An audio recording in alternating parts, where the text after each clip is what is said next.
guys. How is everyone today? I'm good. I got the house to myself again because my husband took the boys out, so I have some time to be on here and hang out with my friends. I'm excited because yesterday I went to Best Buy and I got a game capture device. So now I can play games on here too, which I love playing video games. So today we're going to do Bible and video games. I've decided. Yeah, some free time. I really enjoy some free time. And I know it's going to be super rare this summer because I have to watch my nephews all summer with my kids. So gonna be 4 boys all summer long, so it's not gonna be a quiet house. And with my husband working 12-hour days, I'm gonna be stuck in the house with 4 very loud boys, so not a lot of me time, but it'll be good. They love each other and they love playing, and they all get along really well, which makes it so much easier when you're the one watching them all.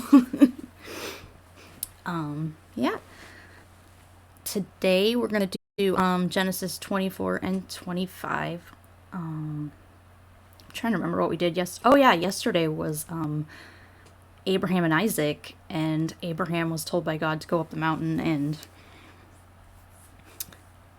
basically God was testing him and told him he had to kill his kid. And yeah, so that was basically what happened yesterday in our story. So I guess today we get to move on. We're just all in the Abraham time right now, but hopefully we get out of that soon.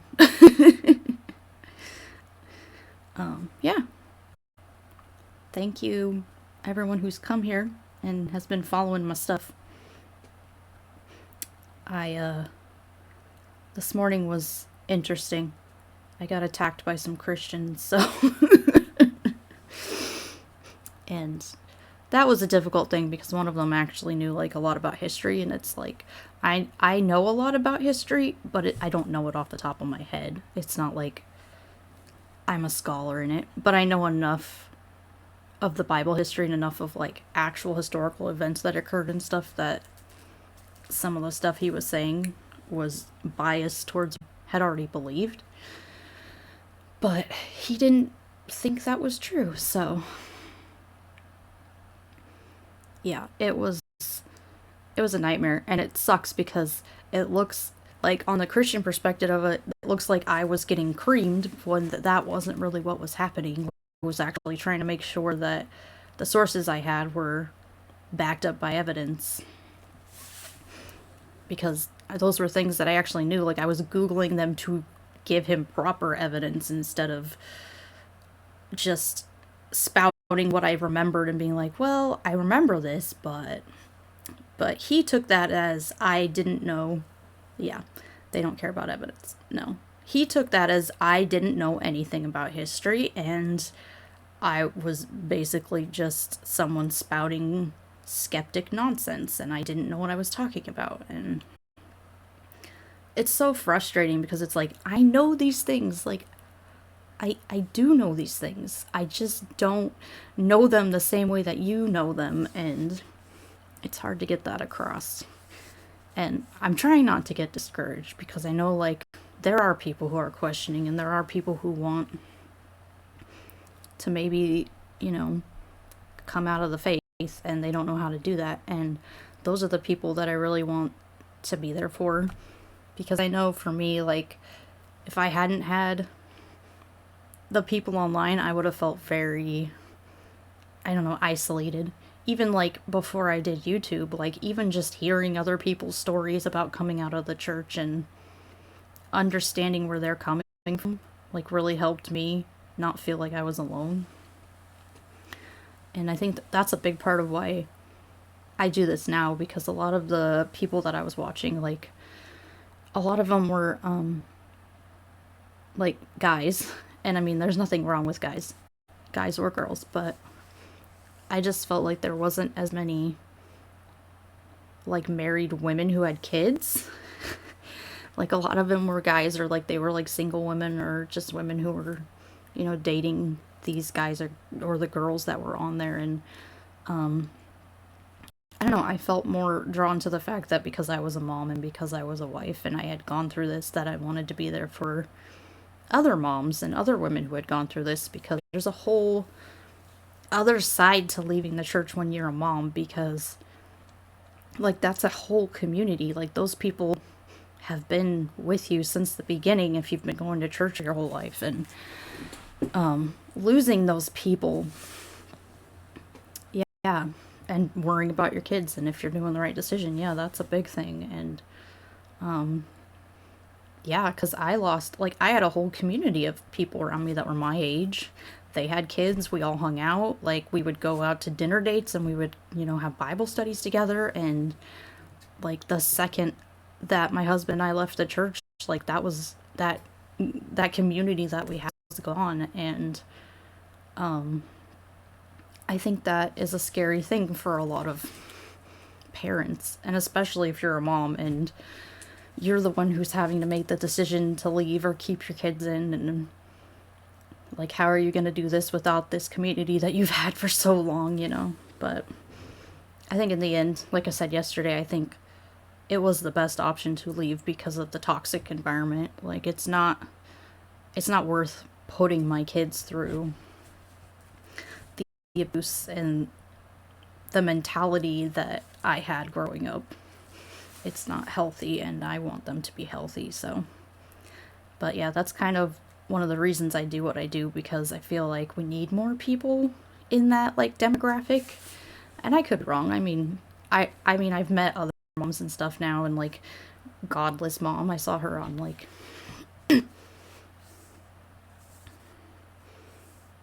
yeah. Yeah, it's hard. I could not imagine being a single parent and dealing with all that, because it's just like your whole world collapses around you and you don't really have anyone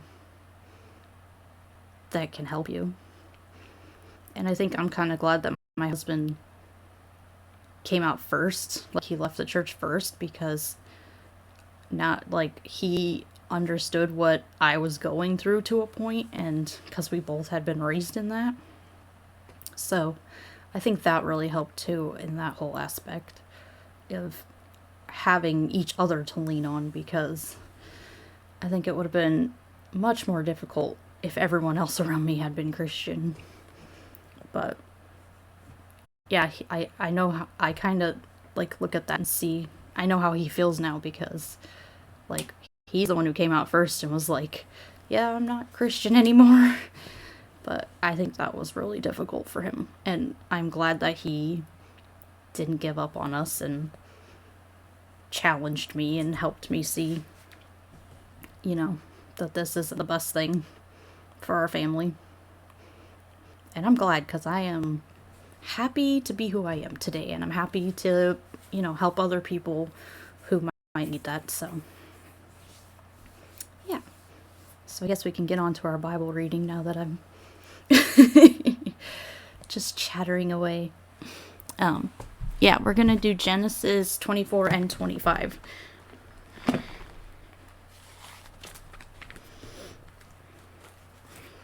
And since it's short, I figured, since it's like only 2 chapters, that they're probably long chapters, because it only had 2 for today's reading. Yeah, they're pretty. It's like 5 pages, so. Alrighty. So chapter 24. By now Abraham was old, advanced in years, and Adonai had blessed Abraham in everything.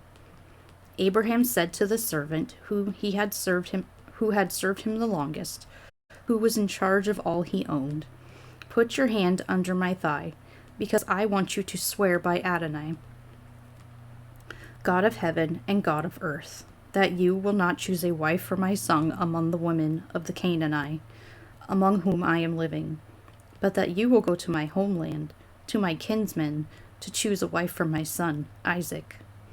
The servant replied, "Suppose the woman isn't willing to follow me to this land. Must I then bring back your son to the land in which you came?"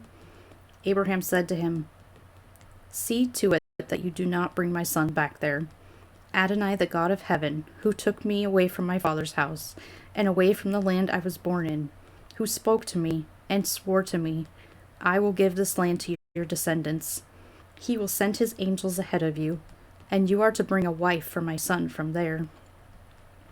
But if the woman is unwilling to follow you, then you are released from your obligation under my oath. Just bring my son back there." The servant put his hand under the thigh of Abraham, his master, and swore to him concerning this matter. Then the servant took 10 of his master's camels, and all kinds of gifts from the master, got up, and went to Aram Naharaim, to Nature's city. Towards evening, when the women go out to draw water, he had the camels kneel down outside the city by the well. He said, "Adonai, God of my master Abraham, please let me succeed today, and show your grace to my master Abraham. Here I am, standing by the spring, as the daughters of the townsfolk came out to draw water. I will say to one of the girls, 'Please lower your jug so that I can drink.' If she answers, 'Yes, drink, and I will water your camels as well,' then let her be one that you intended for your servant Isaac. This is how I will know that you have shown grace to my master." Before he finished speaking, Rivkah, the daughter of Bethuel, the son of Milcah, the wife of Nachor, Abraham's brother, came out with her jug on her shoulder. The girl was very beautiful, a virgin, never having sexual relations with any man. She went down to the spring, filled her jug, and came up. The servant ran to meet her and said, "Please give me a sip of water from your jug to drink." "Drink, my lord," she replied, and immediately lowered her jug into her arm and let him drink. When she was through letting him drink, she said, "I will also draw water for your camels until they have drunk their fill." She quickly emptied her jug into the trough, then ran again to the well to draw water, and kept on drawing water for his camels. The man gazed at her in silence, waiting to find out whether Adonai had made his trip successful or not. When the camels were done drinking, the man took a gold nose ring weighing 1/5 of an ounce and 2 gold bracelets weighing 4 ounces, and asked, "Whose daughter are you? Tell me, please. Is there room in your father's house for us to spend the night?" She answered, "I am the daughter of Bethuel, the son of Milcah, born to Nature. We have plenty of straw and fodder, room for staying overnight." The man bowed his head and prostrated himself before Adonai. Then he said, "Blessed be Adonai, God of my master Abraham, who has not abandoned his faithful love for my master. Because Adonai has guided me to the house of my master's kinsman." The girl ran off and told her mother's household what happened. Rivkah had a brother named Laban. When he saw the nose ring and the bracelets on his sister's wrists besides, and when he heard his sister Rivkah's report of what the man had said to her, he ran to the spring and found a man standing there by the camels. "Come on in," he said, "you whom Adonai has blessed. Why are you standing outside when I have made room in the house and prepared a place for the camels?" The man went inside, and while the camels were being unloaded and provided straw and fodder, water was brought out for him to wash his feet and the feet of the men with him. But when a meal was set before him, he said, "I won't eat until I say what I have to say." Lebanon said, "Speak." He said, "I am Abraham's servant. Adonai has greatly blessed my master so that he has grown wealthy. He has given flocks and herds, silver, gold, males and female slaves, camels and donkeys. Sarah, my master's wife, bore my master a son when she was old, and she has given him everything he has. My master made me swear, saying, 'You are not to choose a wife for my son among the women in the Canaanite, among whom I am living. Rather, you are to go to my father's house, to my kinsmen, to choose a wife for my son. I said to my master, suppose the woman isn't willing to follow me. Abraham answered, Adonai, in whose presence I live, will send his angel with you and make your trip successful. You are to pick a wife for my son from the kinsmen in my father's house. This will release you from your obligation under my oath. But if you come to my kinsmen and they refuse to give her to you, this too will release you from my oath. So today I came to the spring and said, Adonai, God of my master Abraham, if you are causing my trip to succeed on its purpose, then here I am, standing by the spring. I will say to one of the girls coming out to draw water, let me have a sip of water from your jug. If she answers yes, drink, and I will water your camels as well, then let her be the woman that you intend for my master's son. And even before I had finished speaking to my heart, there came Rivkah, going out with her jug on her shoulders. She went down to the spring and drew water. When I said to her, please let me have a drink, she immediately lowered the jug from her shoulder and said, drink, and I will water your camels as well. So I drank, and she had the camels drink too. I asked her, whose daughter are you? She answered, the daughter of Bethuel, son of Nachor, whom Milcah bore to him. Then I put a ring on her nose and bracelets on her wrists, bowed my head, prostrated myself before Adonai, and blessed Adonai, God of my master Abraham, for having led me into the right way to obtain my master's brother's granddaughter for his son. So now if you people intend to show grace and truth to my master, tell me, but if not, tell me so that I can turn elsewhere. Lavan and Bethuel replied, since this comes from Adonai, we can't say anything to you, either bad or good. Rivkah is here in front of you. Take her and go. Let her be your master's son's wife, as Adonai has said. When Abraham's servant heard what they said, he prostrated himself on the ground to Adonai. Then the servant brought out silver and gold jewelry, together with clothing, and gave them to Rivkah.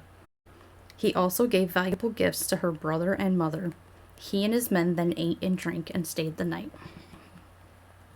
In the morning they got up, and he said, send me off to my master. Her brother and mother said, let the girl stay with us a few days, at least 10. After that she will go. He answered them, don't delay me, since Adonai has made my trip successful, but let me go back to my master. They said, we will call the girl and see what she says. They called Rivkah and asked her, will you go with this man? And she replied, I will. Meanwhile, Isaac, one evening after coming along the road from Beerlachroy, he was living in Negev, went out walking in the field, and as he looked up, he saw camels approaching. Rivkah too looked up, and when she saw Isaac, she quickly dismounted the camel. She said to the servant, who is the man walking in the field to meet us? When the servant replied, it's my master, she took her veil and covered herself. The servant told Isaac everything he had done. Then Isaac brought her to his mother Sarah's tent and took Rivkah, and she became his wife, and he loved her. Thus was Isaac comforted for the loss of his mother. Abram took another wife whose name was Keturah. She bore him Zimram, Yokshan, Medan, Midian, Yishbak, and Shuach. Yokshan fathered Shiva and Dedan. The sons of Dedan were Asherim, Letushim, and Lumim. The sons of Medan were Epham, Urfer, Hanok, Avida, and Elda. Bible names, man. Okay. All these were descendants of Keturah. Abraham gave everything he owned to Isaac, but to the sons of the concubines he made grants while he was still living and sent them off to the east, to the land of Kedem, away from Isaac his son.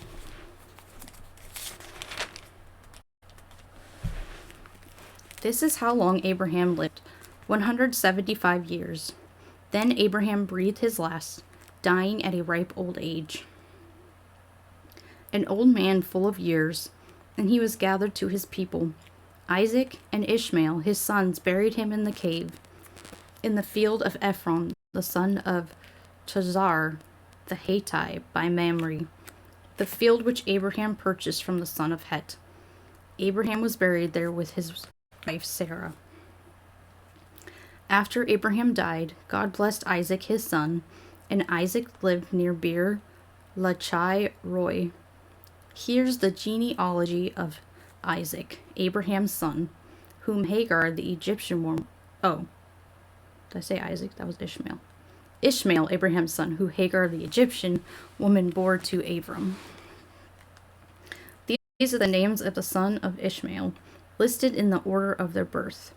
The firstborn of Ishmael was Navoit, followed by Kedar, Adbeel, Mivsam, Mishma, Duma, Massa, Hadad, Tema, Yeter, Naphish, and Mafter.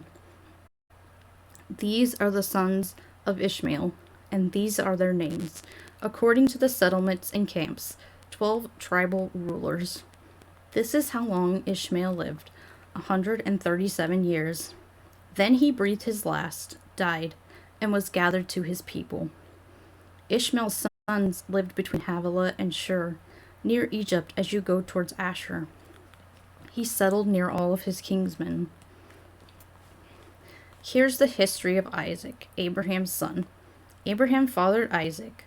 Isaac was 40 years old when he took Rivkah, the daughter of Bethuel, the Amorite, from Padan Aram, and sister of Lavan, the Amorite, to be his wife. Isaac prayed to Adonai, and Rivkah became pregnant. The children fought with each other inside so much that she said, "If it's going to be like this, why go on living?" So she went to inquire of Adonai, who answered, "There are 2 nations in your womb. From birth, they will be 2 rival people. One of these people will be stronger than the other, and the older will serve the younger."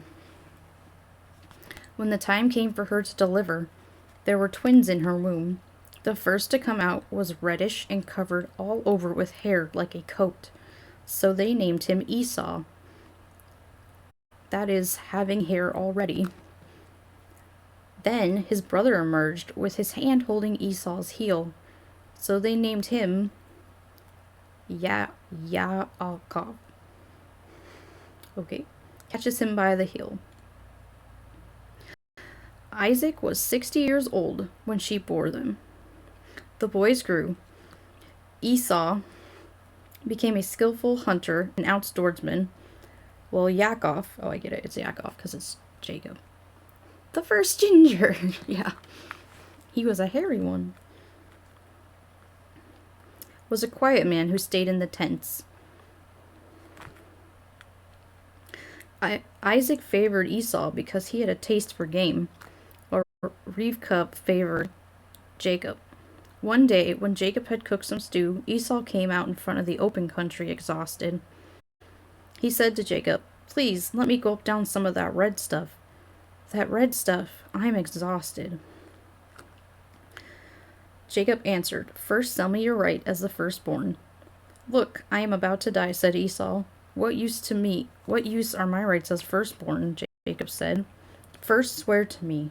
So he swore to them, thus selling his birthright to Jacob. Then Jacob gave him bread and lentil stew. He ate, drank, got up, and went on his way. Thus Esau showed how little he valued his birthright. That's all for today.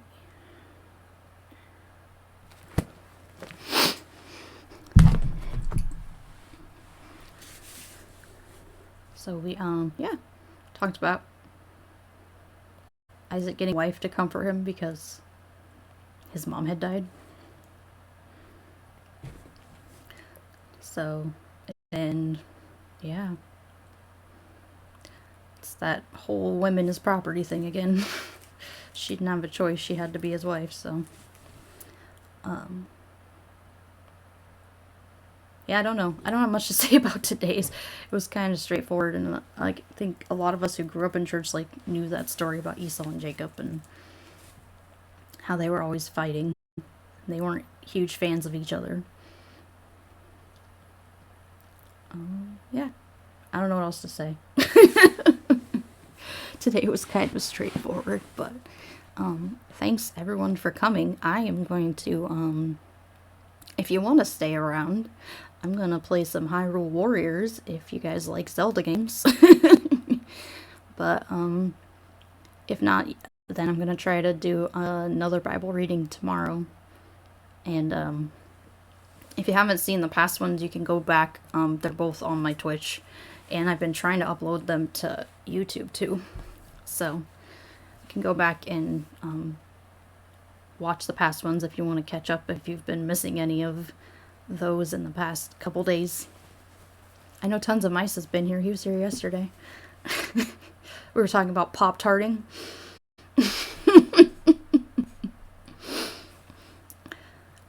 Yeah. So if you watch those, you'll get that joke. So, yeah, I'm going to switch over and play some Hyrule Warriors. But if you guys... Okay, yeah. Yeah. Yeah, today wasn't too... We didn't get into too much today. Which is good. I'm good with having a chill day. I like chill days. Yeah. If you want to stick around and watch me play some Zelda, you can. Or you can go and come back tomorrow whenever I decide to stream. So...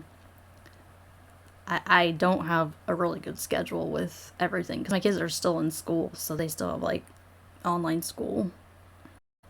But this is their last week, so then it's summer. Yay! That'll be fun. No more schedules for a while. Just enjoying the summertime. Yeah. I'm gonna switch now. Thanks everyone for coming, and I hope you all have... Yes. Me too, Jade. I am so happy summer's almost here. I am such a summer person. Yep. So have a great afternoon, and if you want to stick around and watch me play some Zelda, you can do that too. So, bye everyone who's leaving, and I'm gonna switch over to my video game now.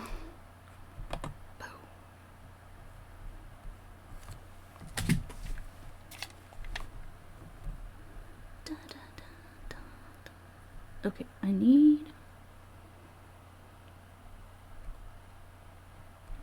There you go.